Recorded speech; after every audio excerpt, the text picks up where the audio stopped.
Hello and welcome to the West Side Podcast. This is where we'll post some of our audio from our sermons on Sunday, and we're so glad that you're here. Westside's purpose is to behold the glory of God and become the people God made us to be as we belong to God and one another. We hope you enjoy, and thanks for tuning in. Hey, good morning, Westside. It's good to see you all. We are continuing on in our series, The Storied and Spiritually Formed People. Taking a moment in our weeks to get out of our media and news inundated lives. In our media, in our news saturated minds. To get out of that story and into a truer story. The story that we ourselves are actually meant to get caught up into. We are learning the story of Scripture in order to see it as an invitation into a type of life that is life to the full. The kind of life that we genuinely want, and then we go looking for it in so many other places and end up not getting what we are looking for, actually. Today, we move into 1st and 2nd Samuel. We get to start to move along in a big portion of the story of the Old Testament. Over the next month or so, we're going to be covering 1st and 2nd Samuel, 1st and 2nd Kings, and 1st and 2nd Chronicles. And in so doing, we're going to move the ball way forward in the history of Old Testament Israel and what is happening there with the Old Testament people of God. We're going to learn a lot of important events and whatnot. So that's going to be over the next month. It'll be kind of an action-packed few weeks here. We'll do 3 weeks or so in 1st and 2nd Samuel as we look at the move into kingship and Saul and to David and to Solomon, where the temple comes from, all of those kinds of things. Foundational elements of the whole story of Scripture happen in these next couple of books. So I'm excited to get into that. The rest of the Old Testament, after we get past Chronicles, it does not really advance the story all that much. We have a few little books that move the story forward just a little bit. But actually, after that, the majority of the Old Testament is pastoral and theological reflection back on what has happened to that point. We get the poetic literature that is a window into the life of faith of ancient Israel. And we get the prophets who are railing against Israel during the stuff that is happening in these books, actually. So it's interesting to watch how all of those factors kind of coalesce and come together. Today we're looking at the introduction, sort of kings into the life of Israel. Israel becomes a monarchy in today's story. So today we're looking at a king on the throne, physically for Israel. With the tagline being this: here's what happens when we insist on being like everyone else. Before we dive into the Samuel story, I just want to return. I want to do this every few weeks in this series, is to come back to a New Testament passage that talks about why the Old Testament is important. The Old Testament regularly gets dismissed as an old fuddy-duddy part of the Scriptures, irrelevant perhaps, definitely difficult to take in at times. Here's what Paul says about it in 1 Corinthians 10. We've looked at this passage before, but I just want a little refresh here.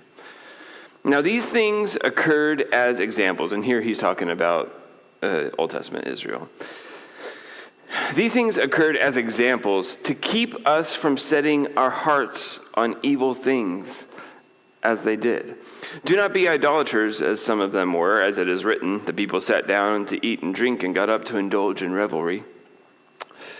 These things happened to them as examples and were written down as warnings for us, on whom the culmination of the ages has come. So, if you think that you are standing firm, be careful that you don't fall.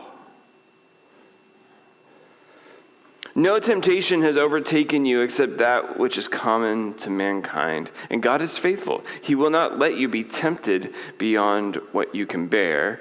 But when you are tempted, he will also provide a way out so that you can endure it. A lot of people have misread that verse and said, see, God will never give you anything you can't handle. That's not what it says. That's not what it says. He'll give you things you can't handle all the time. You don't even have to ask for it. It'll come. God is faithful. He won't let you be tempted beyond what you can bear. You can rest assured that anytime you have made a choice to walk at odds with the ways of God, there was another option available to you, and you could have taken it. You could have taken it. But the Old Testament is there to say, here's what it looks like when you regularly take the wrong way. Here's what it looks like when you take matters into your own hands. And as I say that, we should be thinking Genesis 3 all over again. It's Genesis 3 borne out time and time again. That's what the whole Old Testament is. People who dismiss Old Testament stories as irrelevant or out of touch, they either haven't read them or they're just not being honest with the condition of their own heart.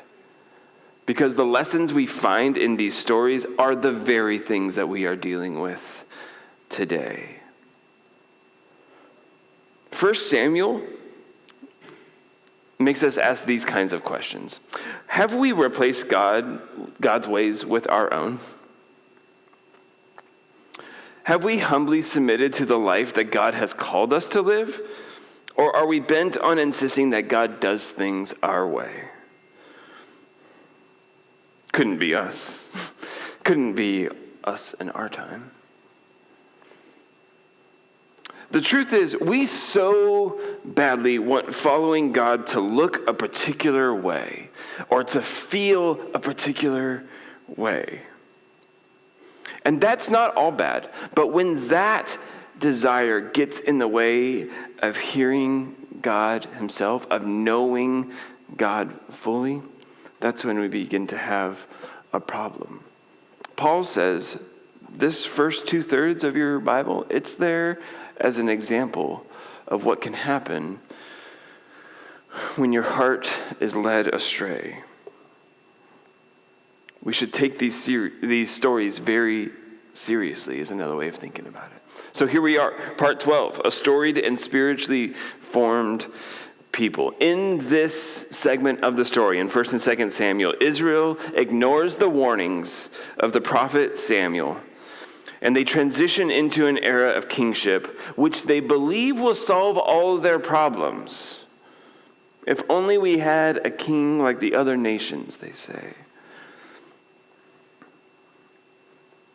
What I find so fascinating, and we'll certainly see it in the story today, what I find so fascinating about these chapters here, particularly at the beginning of 1 Samuel, but really all throughout the story. And let me just stop for a second and say, I encourage you to read this stuff. Grab a New Living Translation and just work your way through 1 Samuel. There are so many rich elements of this story here that are worth knowing. We can't deal with all the details on a Sunday morning, but there are many nuggets here to be enjoyed. What is fascinating about this story to me is that it is rarely black and white.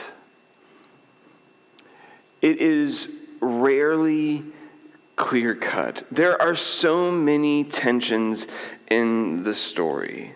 Israel walks away from God in faithlessness, and God has said all along in the covenant relationship, if you do that, I'm going to abandon you. And yet God continues to be faithful. We find at the beginning of Samuel a very bleak picture. This is the days of the judges when there was no king. They had no real good actual leader, and everybody was doing what was right in their own eyes. Even the priests of the time, Eli and his sons, they were not reputable people, not respectable folks. Everything is falling apart. Everything is going to hell in a handbasket, and yet God persists in his grace and in his mercy. The story is full of tensions because Israel wants a king and they're not supposed to, but it's also kind of assumed that they're going to have one. And so it's not a good thing that they want a king, and yet it's also, it's something that God goes along with, and he allows them to have a king. Is it a bad thing? Yes. Is it a good thing? It seems like sort of. Yeah, sure. The story is full of tensions. Let's not flatten out any one part of it just for the sake of ease of understanding or something like that. It is a complex and textured and layered story. I want to talk for just a moment about three key figures in 1st and 2nd Samuel. 1st and 2nd Samuel, it's two separate books, but it's really meant to be read together as a cohesive unit, as are Kings and Chronicles. There are three main figures that are talked about here. The first is the prophet Samuel. The next one is the first king of Israel, and that's Saul. And then Israel's most famous and most important king, David. Why are the books called Samuel? Well, because they are associated with the prophet Samuel, who is considered to have written down a good portion of these letters, these notes, these historical narratives. Samuel is a fascinating character, and he takes up the first 7 chapters of 1 Samuel. He is a faithful prophet. Read through these chapters and look at how many times he's called a man of God. He is a reliable voice in a very noisy, contrary world. He has the reputation from all around. If you hear it from Samuel, you know it's going to happen. If Samuel says it, it's going to come to bear. It's going to work out. Samuel just has this reputation. He's unique in this moment. And he sits nestled between these two figures. You have Eli the priest, who's supposed to lead the people in holiness towards God. And then you have Saul the king, who is supposed to lead the people in following the law, lead them towards God. And neither of them do it. You have a priest who fails, you have a king who fails, and in the middle you have this prophet who is faithful. Somebody who embodies the ways of God regularly. And he's a sign. He's a picture. The beginning of 1 Samuel is so bleak. It's a barren country, and it's a story about a barren woman, Hannah. How could this story possibly move forward in a positive way? But one verse that caught my attention as I was reading through this week, 1 Samuel 3:3. Actually, I'll start in verse 2. One night, Eli, the priest, whose eyes were becoming so weak that he could barely see, was lying down in his usual place. And that's ironic, right? So that is an intentional detail. Eli, the priest, his eyes are so weak that he cannot see, and what is needed is somebody who can see. What are the prophets called in the Old Testament but seers? They are the ones who can see that which God is up to. Eli's eyes are weak. What we need is somebody to replace him who can see, and we get a prophet. It's God's little mercy of saying, you can't see, but here's one who can. And look at the note in verse 3 of 1 Samuel 3. The lamp of God had not yet gone out. How beautiful is that? The lamp of God had not yet gone out. There was destruction everywhere. Uncertainty. Immorality. All of these things that are signs of a society falling apart at the seams, ripping apart. There was no way forward. Again, that couldn't be us, right? The lamp of God had not yet gone out. Folks, we got to stop, as Christians, we got to stop being as in as much despair as everybody around us about the way that things are in the world. We should care, we should be aware, and we should be involved, but we are not the people who hang our heads in the way that everybody else hangs their head. Why? The lamp of God does not go out just because things are falling apart. And here we get Samuel, this bright light in a dark, dark place. He's an important figure, but he's also just a reminder of the grace of God in a bad time. The first 7 chapters tell us about Samuel, and then we move to Saul, who is Israel's first king, and we'll look in a moment at how that exactly happened. And as Israel's first king, Saul looks the part. Saul is a fine-looking man. We get that. That's the first detail we really get about him. 1 Samuel 9, verse 2. Kish had a son named Saul, as handsome a young man as could be found anywhere in Israel. Dang.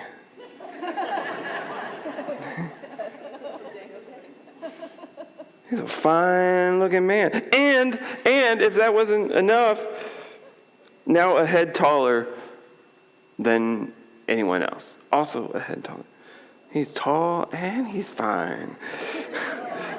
And the people, that's all Israel needed. They plead with God for so long. Can we have a king? Can we have a king? Can we have a king? He's like, no. Okay, finally, yes. And they get this beautiful hunk of a man, and they're like, that is definitely what we were looking for. Thank you so much. Thank you. Again, couldn't be us. Israel's first king, he looks the part. He looks like somebody who has it together. He looks like the kind of person that you'd want to hang out with, the kind of person that you could find yourself following. But he's actually a coward. When he's about to get introduced to the people, he goes and hides. The Lord said, yep, he's hidden himself among the supplies. He's in the supply closet. At the moment of his introduction to the rest of the country, here's your king, here's your fancy looking guy, and he's in the supply closet scared of the moment. He's a coward. And far worse, he's somebody who clearly does not understand the ways of God. He offers lip service. He says, I thought I did the right thing. Clearly, his heart is not in it as we read through the details of his story. That's Israel's first king. They got what they want, but was it what they wanted?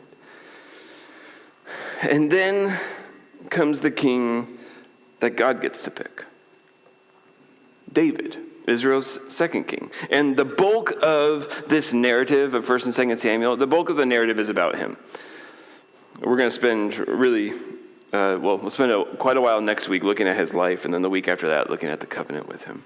Israel's second king, whom God chooses, initially described as a man after God's own heart. That's 1 Samuel 16:7. A man after God's heart. He becomes the most important king in the history of Israel, and yet even his life becomes a tragedy. Even the best moments, and here's what I mean by the tension of this story. The lowest moments are marked by the grace of God, and the lamp of God had not gone out. And the highest moments, look at David, he's a good king. Even those moments are marked by tragedy. I find so much solace in that the Bible tells the whole story. Because if we're honest, as we come to the end of a year, it's common to go back and reflect on the things that happened over the course of the year. Was it a good year? Was it a bad year? And you realize the further along you get in life that the question of whether it was a good year or a bad year is really not helpful at all. Because there are so many beauties and so many tragedies that happen along the course of our lives that even the best things are marked by a tinge of sadness for some reason. And even the lowest things have a glimmer around them. There is a silver lining much of the time. The Bible tells stories exactly like that because it's a human book. It is a divine book, but it's also a human book. It feels the way that our lives feel, and we shouldn't reduce it to something, to anything else. So how do we get into this whole king thing? It seems like a bad thing, but it's not a totally bad thing, or what's going on here? So I want to ask a couple of questions to get us into the text, and let's see what the text says back to us. Some questions about Israel getting their first king in the flesh, and I'm putting that up there intentionally, first king in the flesh, and we'll see why in just a second. First question, why was it wrong for Israel to ask for a king? It seems assumed that they're going to have one. You can go all the way back to Deuteronomy 17, which is way before Israel ever has a king. Deuteronomy 17 is laws for the king. Like, well, we don't have one yet, but it's kind of assumed that they're going to have one. And so there's a whole lot of laws for the king. We'll come back to that in a few weeks and use that as a metric to grade the kings. Just a forewarning, it's not pretty. They don't do super well. Why is it wrong for them to ask for a king when it seems assumed that they're going to have one? Next one, what is this first king like? What is Saul like? And lastly, does Saul follow God's ways and lead Israel to do so as well? That's what a king is for. Knowing the law, knowing God's law, not his own, and leading the people, creating an environment in which faithfulness to God is more possible. That's what the king was there for. Cool. Okay, let's look at a couple of passages here. First of all, why was it wrong for Israel to ask for a king? Look at 1 Samuel chapter 8, verses 4 through 8 here. So all the elders of Israel gathered together and came to Samuel at Ramah. They said to him, "You are old," which is a great way to start an address to somebody who has faithfully served all of their lives. "Hey, you're old." Rough. "You are old, and your sons do not follow your ways." Samuel was a bright spot in a dark world. And his sons followed into that dark world. We'll see that pattern happen with the kings as well. Even the good ones rarely had a good example and rarely left behind a good legacy. "You are old and your sons do not follow your ways. Now appoint a king to lead us, such as all the other nations have." Do you hear that? It's not just a desire for a king. It's a desire to be exactly like the surrounding nations. When we looked at the book of Leviticus, and as we've learned this story so far, we came across this word holiness. Israel's supposed to be a set-apart people. They're supposed to be different. They're supposed to be different kind of folks. We want to be just like all the other nations. But when they said, "Give us a king to lead us," this displeased Samuel. So he prayed to the Lord. Samuel is a remarkable figure. You'll notice that basically every time he's in an interaction with Israel, he does not immediately go back to them with a response, but instead goes to God. He doesn't get caught up with a frenzied argument, but instead centers himself in what God has to say every single time. It's what a prophet's supposed to do. It's what we are called to do.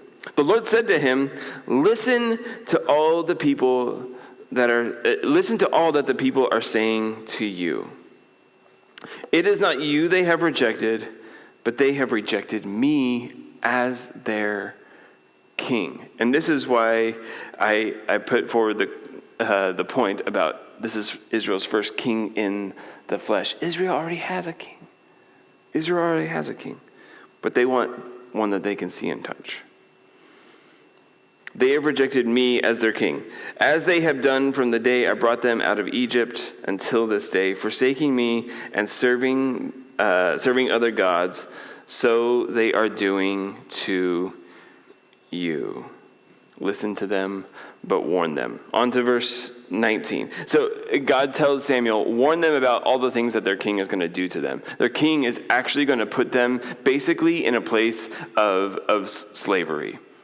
It doesn't ever actually use the word slavery, but he says he's going to use your sons and your daughters. He's going to take your land. He's going to use your resources. It's going to be as if he's describing the very setting in which Israel was way back in Egypt. Like, that's what a king is going to do to you. And their response, verse 19, the people refused to listen to Samuel. If you go and read this text, these few chapters on your own, notice who is doing the listening and who is not.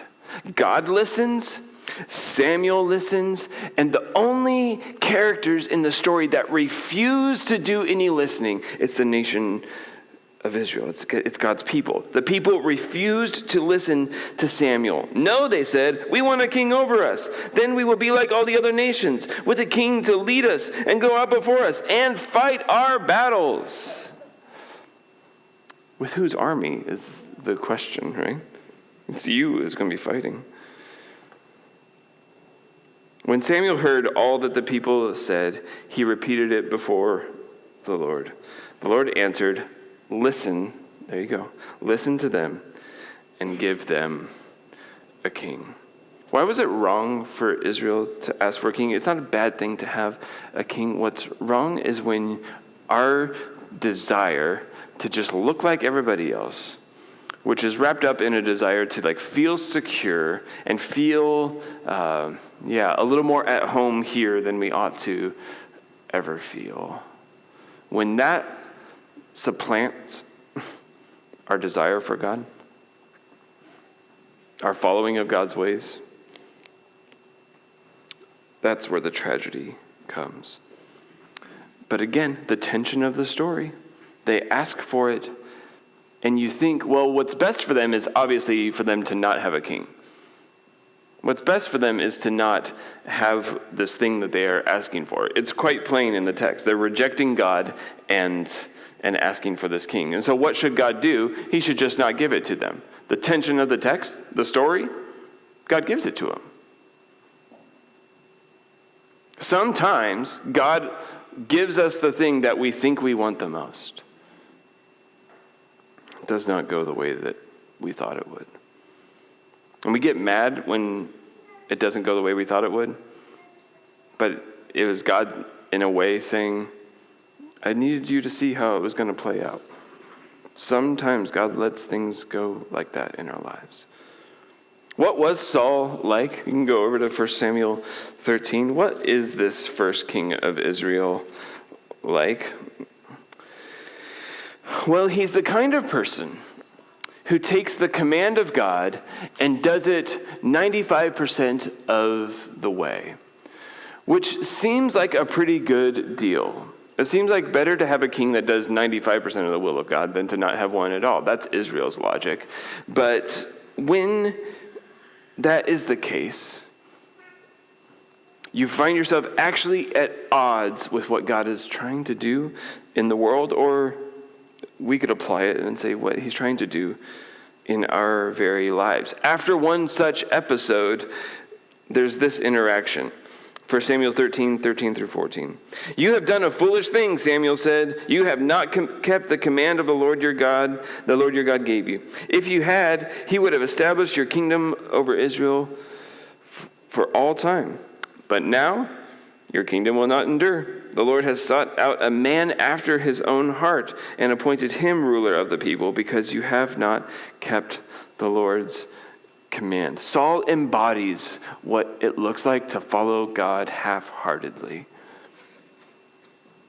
That's what Israel ended up getting, which is not all that surprising because they got appointed for them exactly what they had become themselves.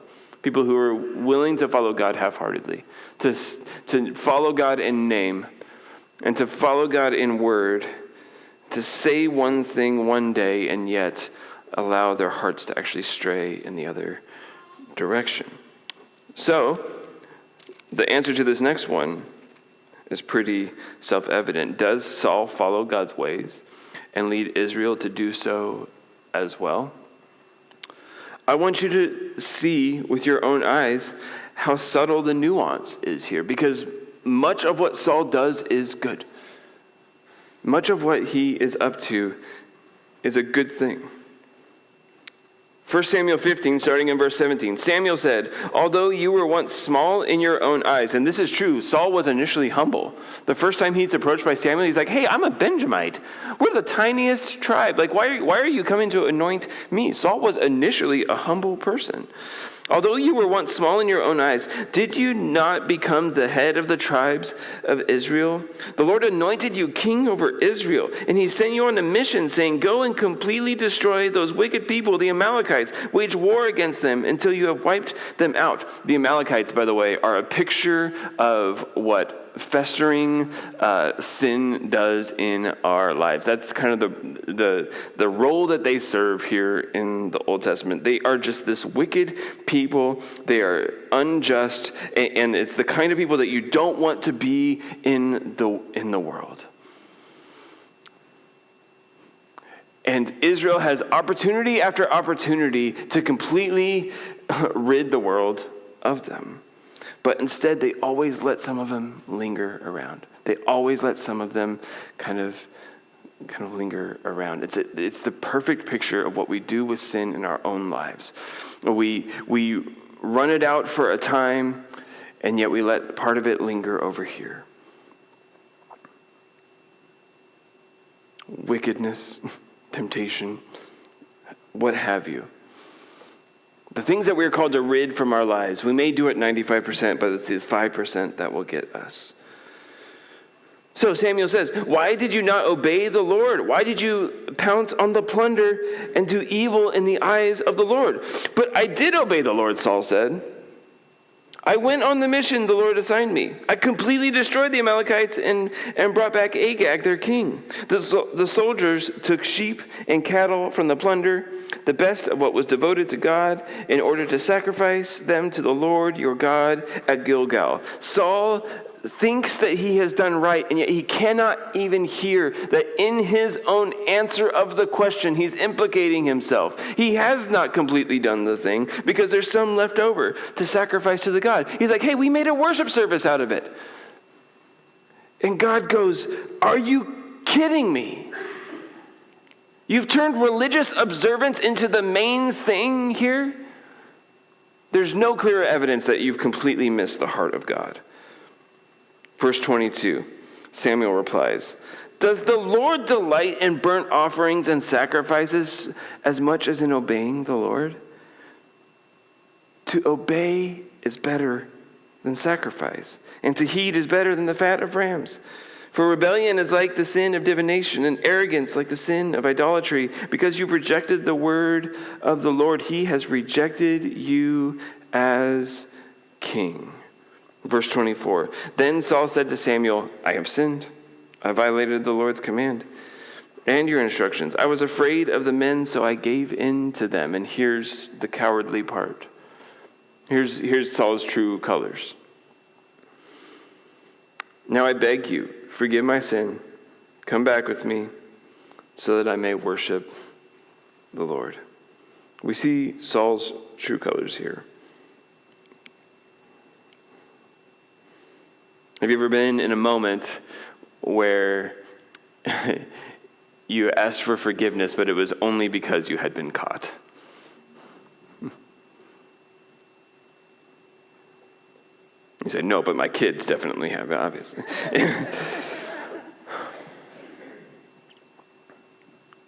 That's the level of maturity we're dealing with here, with Israel's supposed leader. Is it a full-hearted confession when it's only when you've been caught, when you've been exposed?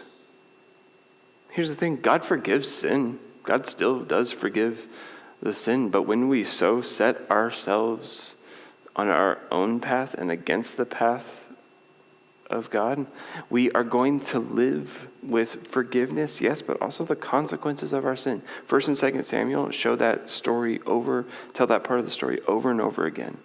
God forgives sin, yes, but there are deep and enduring consequences as well for people who aren't willing to devote themselves fully to the ways of God.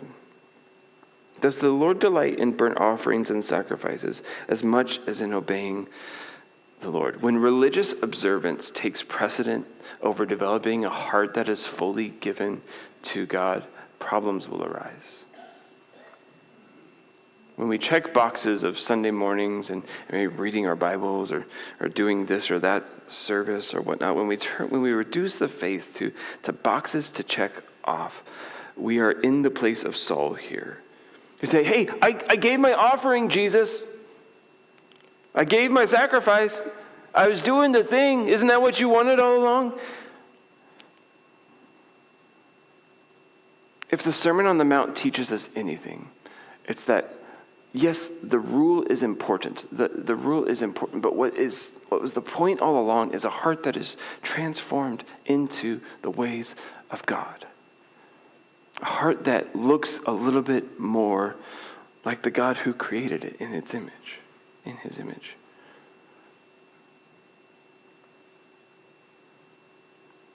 Do you hear how subtle it is?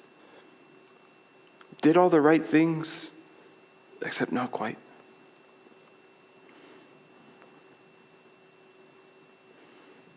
What's the result of Israel getting what they thought they wanted?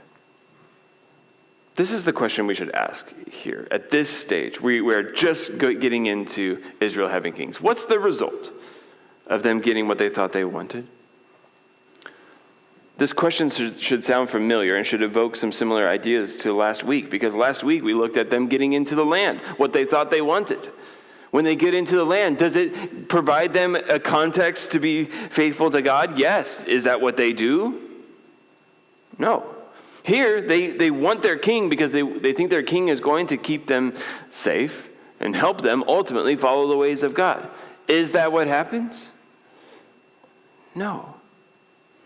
But do you see God going along with their ways anyway? He allows us to have the desires of our heart, even when those desires are not always exactly right, just so that we can see how it will play out.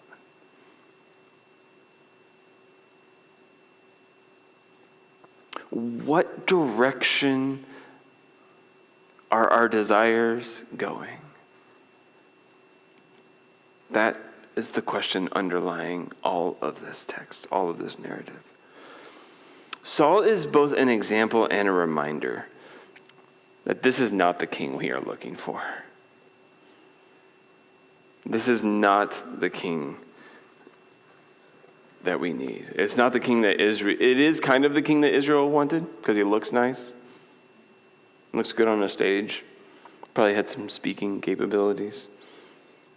Looked the part. But deep down, he's not the king that they were looking for. The next few books of the Bible leave us hanging. They leave us wanting. They leave us desiring the kind of king who will come and actually follow the ways of God. And yet it's not exactly what a human would expect of a king. When Jesus comes, he doesn't come to help us feel like the other nations, like the other peoples. When Jesus comes, he does not come in military power and might. When Jesus comes, he knocks down the figures and the places of political and religious power instead of supporting them and bolstering them. When Jesus comes, he comes to be served, he comes to serve and not to be served. When Jesus comes, he comes humbly and on a donkey. Jesus turns everything on its head. All of our desires, all of our wants, all of the things that we think we want in a protector, in a king. Jesus flips all of that on its head. As we close today, I want to I want to wrap up with Samuel's farewell speech. This faithful prophet, this faithful figure who watched Israel come and go through so many different seasons and lamented their unfaithfulness and desired their deep faithfulness. I want you to hear the tension that I've been talking about all day today as an invitation to remember the grace and the tension of our own lives, the grace of God in the midst of the everything else. 1 Samuel 12, verse 20 through 25. "Do not be afraid," Samuel replied. "You have done all this evil, yet do not turn away from the Lord, but serve the Lord with all your heart." He's telling the truth. He's telling the truth about who they are and saying, your actions are not the end of the story. Do not turn away after the useless idols. They can do you no good, nor can they rescue you, because they are useless. For the sake of his great name, the Lord will not reject his people, because the Lord was pleased to make you his own. As for me, far be it from me that I should sin against the Lord by failing to pray for you. Here's a little pastoral prophetic note from Samuel. "And I will teach you in the way that is good and right. But you, be sure to fear the Lord and serve him faithfully with all your heart. Consider what great things he has done for you. Yet, if you persist in doing evil, both you and your king will perish." Ultimately, our lives tell the story of what we want the most. Do we want the ways of God? Do we want intimacy with God? Or do we want our own stuff? What will occupy? Saul gets to occupy the throne here for a moment, and we are left asking the question, what is actually occupying the throne in my own heart? What is first and foremost? Have we gone along with what everybody else around us wants us to be like? Or have we been radically transformed by the Jesus King, the humble and sacrificial one? I'm going to invite the worship team up, and we're going to prepare our hearts to encounter the King. Jesus, the one who carried a cross up a hill rather than leading a force into battle. Jesus, the one who suffered, was beaten, was wounded, and ultimately died, rather than being the one who imposed suffering and killed others. Jesus will always undo what we think we want the most. May he continue to do that work in our lives. Thanks so much for tuning in, and we hope the sermon inspired you in one way or another. If you'd like to stay connected with us, feel free to hit the Contact Us button on our website. Let us know who you are and send us any questions or prayer requests you may have. Or visit us in person at Prairie Mountain School in Eugene, Oregon at 10 a.m. on Sundays. Follow us on Facebook or Instagram to stay updated on all things Westside. We'll see you next time.